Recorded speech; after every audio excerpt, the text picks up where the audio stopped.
उहाँले माफी माग्न पर्छ। यत्रो 40 लाख मुसलमान छन्, मुसलमानलाई कहिले पनि कमजोर नठानियोस्। मुसलमान मौन छ भनेर कहिले कमजोर नठानियोस्। भोलि बिहान यदि मुसलमान उत्रिन पर्यो भने त्यसको गाह्रो र त्यसको अवस्था कुन हुन्छ भन्ने कुरो त्यो आफै बुझ्न पर्ने अवस्था हुन्छ। ल मार्न पनि तयार थियौ, तर उहाँले हामीलाई गलत सोच्नुभयो।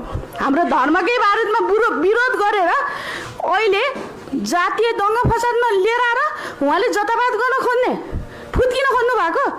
समग्र हाम्रो 40 लाख मुसलमानहरू छौँ।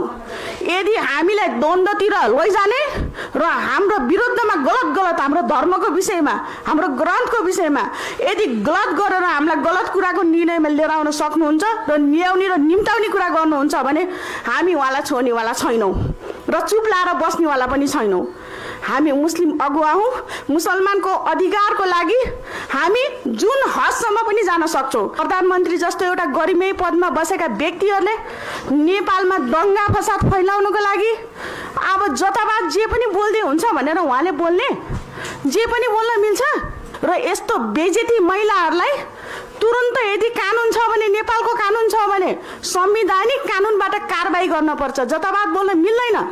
कसैको धर्ममा, कसैको इन्सानी नियतमा, कसैको व्यवहारिकमा जताभात बोल्न मिल्दैन। उहाँले पहिले पनि अग्रसर भएर जातीय द्वन्द्वतिर फैलाउन खोज्ने एउटा प्रधानमन्त्री जस्तो व्यक्ति भएर शरम लाग्दैन?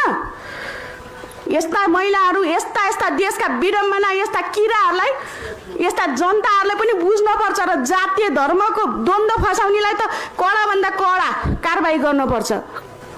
र आगामी दिनमा मैले अहिले यहीबाट भन्न चाहन्छु, त्यस्ता धर्मयुद्धको विषयमा राजनीति गर्ने यति लाज लाग्दो मर्दो महिलाहरू तपाईँहरूले देशमा कसरी सनातनी धर्म भनेर उहाँलाई सम्मान गर्नुहुन्छ? उहाँको धर्मलाई कसरी सम्मान गर्नुहुन्छ? यो कुरा चाहिँ प्रधानमन्त्रीज्यूले राम्ररी कान खोलेर सुन्नुहोस् र आफ्नो गल्तीको एहसास गरेर सामाजिक सञ्जालमा नि उहाँले माफी माग्नुपर्छ। जसरी उहाँले हामीलाई बदनाम गराइयो। कुनै पनि धर्मले 7 वर्षको बच्चालाई विवाह गर्दैन, न त सनातन धर्ममा छ न कुनै पनि धर्ममा छ।